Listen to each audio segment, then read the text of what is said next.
He scolds me whenever I don't pay attention to him. He looks at me as if I've broken some very important rule, and then starts loudly complaining. Butters! But the moment I reach out my hand, all is forgiven.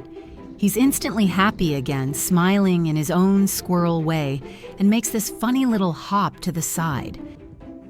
He's just like a child, only furry with a tail. Butters? You want to come be with Mommy?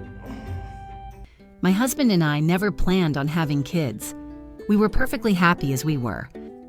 But a few years ago, I suddenly said, if anyone up there is listening, please send us a child. Any child who needs love.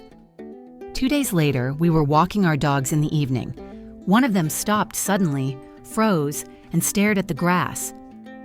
My husband leaned over and said, "Oh my God, there's a baby."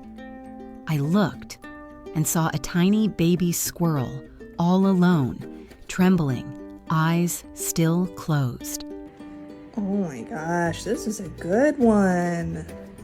We tried to find his mother. We called, waited, left him for a few minutes, but no one came. So I took the little one to the wildlife rehab center where I was volunteering at the time, but they just shook their heads and said, he's too young to survive without his mom. There's nothing we can do. I stood there, looking at that tiny creature, and realized I couldn't just walk away. So Butters came home with us. Good boy. Oh. In the car, my husband simply asked, "Where do we go? What do we need to buy to keep him alive?" We stopped at a pharmacy, then at a pet store, and soon there he was, a tiny bundle wrapped in a towel sleeping in our hands. His first days were hard. He barely moved, slept on a heating pad, and made the softest little sounds. I fed him every couple of hours and woke up every morning terrified that he might not have made it through the night. It's gonna come at you like a spider monkey. Ooh. Okay, where are you going? A month later, he was racing around the house, grabbing anything shiny, trying to hide it anywhere he could, in a pillow, in a shoe, even in a coffee cup. We joked that we now had our own personal chaos manager, but despite all his mischief, he always seemed to know when to be gentle. If I was sad, he'd climb onto my shoulder, press his little face against my neck, and stay there quietly, as if he knew it wasn't the time for games.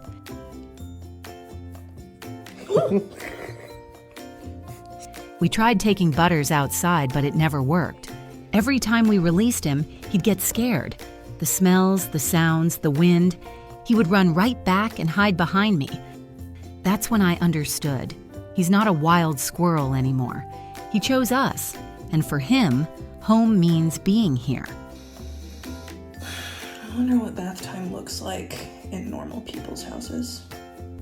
Butters came into my life when I needed someone the most, when I didn't know what to do next or why I should even get up in the morning.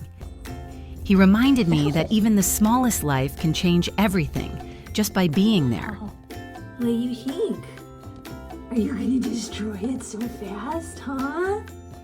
Now, every morning he greets us with a cheerful squeak, and in the evenings he curls up on my shoulder as if to make sure the day went well. Knock, knock. Hi. Hello.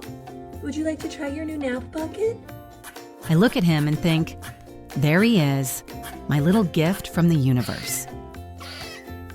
If you like this story about Butters, please like, comment, and subscribe to the channel to see more touching and heartwarming stories. Before bringing an exotic pet into your home, be sure to consult with experts and learn about their specific needs.